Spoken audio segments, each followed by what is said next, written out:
Tatalakayin natin ang isang nakakagulat na katotohanan. Pag narinig nyo ang salitang tuberculosis o TB, malamang naiisip nyo agad, luma na yan eh. Sakit pa yan noong panahon ng mga lolo't lola natin o baka noong sinaunang Ehipto pa. Pero alam nyo ba ang totoo? Ang 3 milyong taong gulang na sakit na ito ay nandito pa rin at palihim na nananalasa bilang pinakanakamamatay na nakakahawang sakit sa buong mundo ngayon. Simulan natin sa isang medyo mabigat pero totoong numero. Noong 2022 lang, pumatay ang TB ng 1.5 milyong tao. Para mas ma-imagine nyo, pagsamasamahin nyo lahat ng namatay dahil sa malaria, typhoid, cholera, homicide, at pati na rin lahat ng biktima ng digmaan sa buong mundo sa taong iyon, mas marami pa rin ang pinatay ng TB. Grabe diba? Ang sakit na ito na madalas nating ipagwalang bahala ay mas nakakamatay pa kaysa sa mga krisis na laging laman ng balita.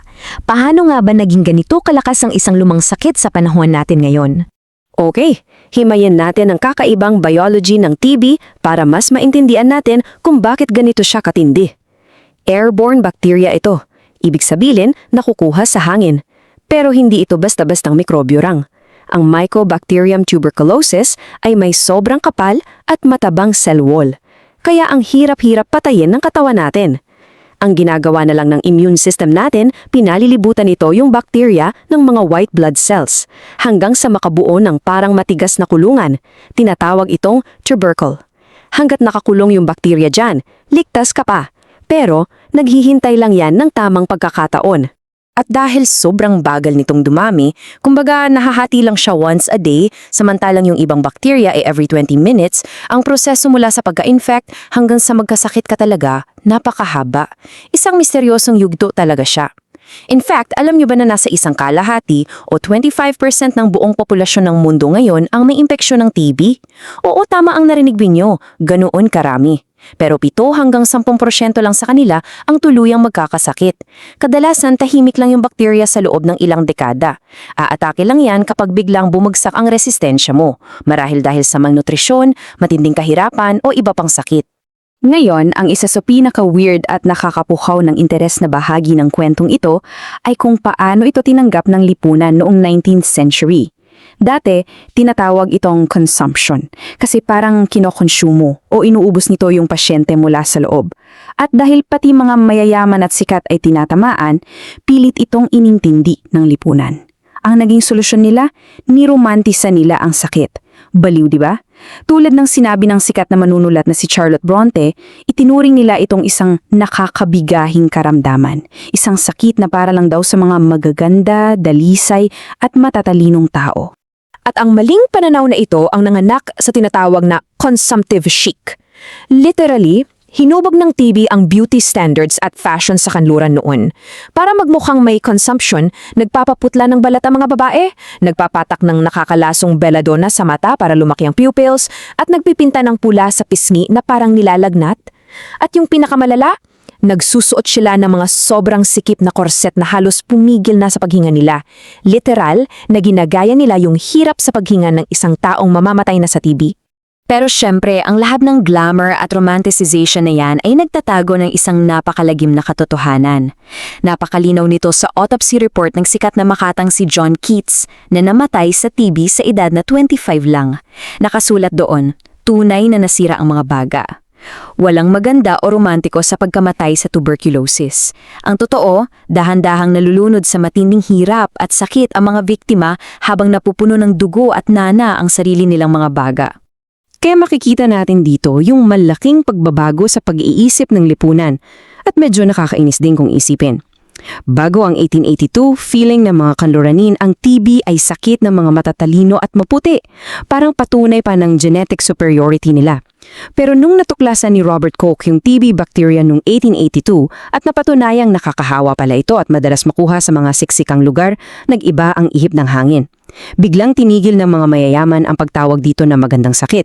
Sa halip, ginamit nila ito para pandirihan at stigmatize ang mga mahihirap, mga minority at mga bansang sinakop nila. Bigla na lang nila isinisi sa lahi at dumi yung pagkalat ng sakit. Ang ganitong klaseng diskriminasyon, nag-iiwan ng malagim na epekto. fast forward tayo sa kalagitnaan ng 20th century. Meron na tayong mga epektibong gamot laban sa TB.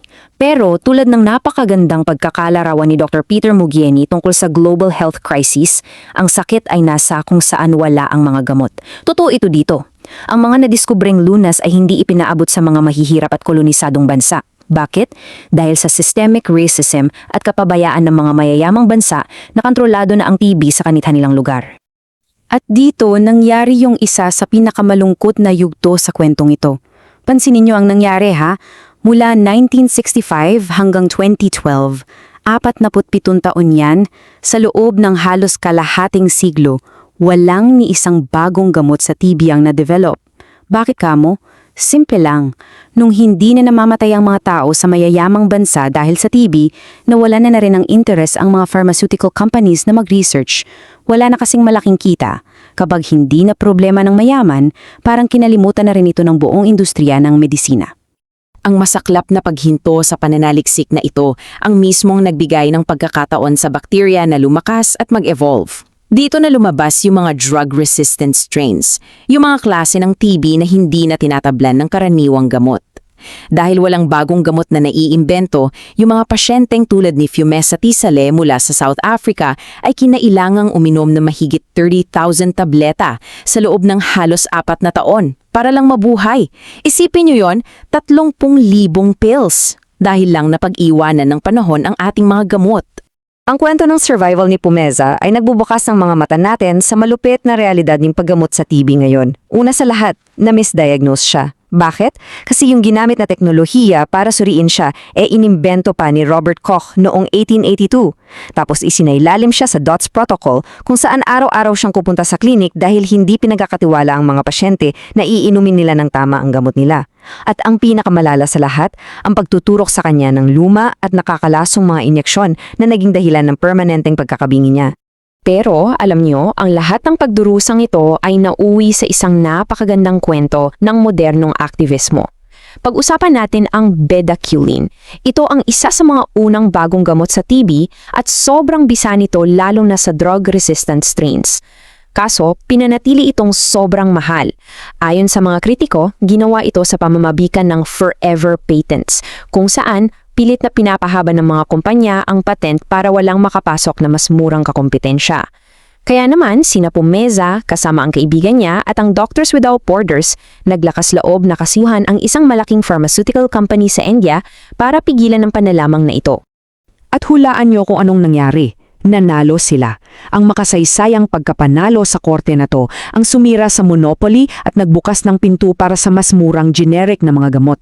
Ang ibig sabihin nito, dahil sa ginawa nila, higit sa 50,000 na tao na may multi-drug-resistant TB ang makakatanggap ngayon ng paggamot na magliligtas sa buhay nila taon-taon. Patunay lang yan na pag nagsama-sama ang ilan para lumaban, kaya nilang baguhin ang sistema at magligtas ng libu-libong buhay. Sa totoo lang, gaano man kakomplikado o kahaba ang kasaysayan ng sakit na ito, iisa lang ang sinasabi ng mga doktor ngayon. Tulad ng sabi ni Dr. KJ Sung, kung may sapat na pondo, kung makakarating sa lahat yung 6 hanggang 9 na buwang modernong gamutan, at kung may pantay na access sa healthcare ang lahat ng tao, ang sagot kung ilang tao ang dapat mamatay sa TB ay 0. Wala. 0. Ang sinaunang killer na ito ay 100% ng nagagamot ngayon.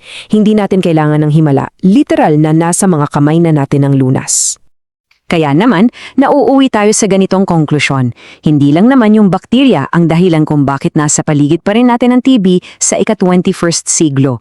Ayon sa mga nakita natin, ang totoong nagbubuhay dito ay ang matinding kahirapan, kapabayaan ng lipunan at ang kasakiman ng ilang kumpanya sa pagpepresyo ng gamot. Sila ang lumilikha ng mundong pwedeng pamugaran ng modernong tuberculosis. Kaya ang iiwan kong tanong sa inyo, kung ang ating pagwawalang bahala ang sanhi ng patuloy na pagkalat nito, pipiliin ba nating maging lunas upang tuluyan na itong tapusin? Maraming salamat sa pagsama sa talakayang ito.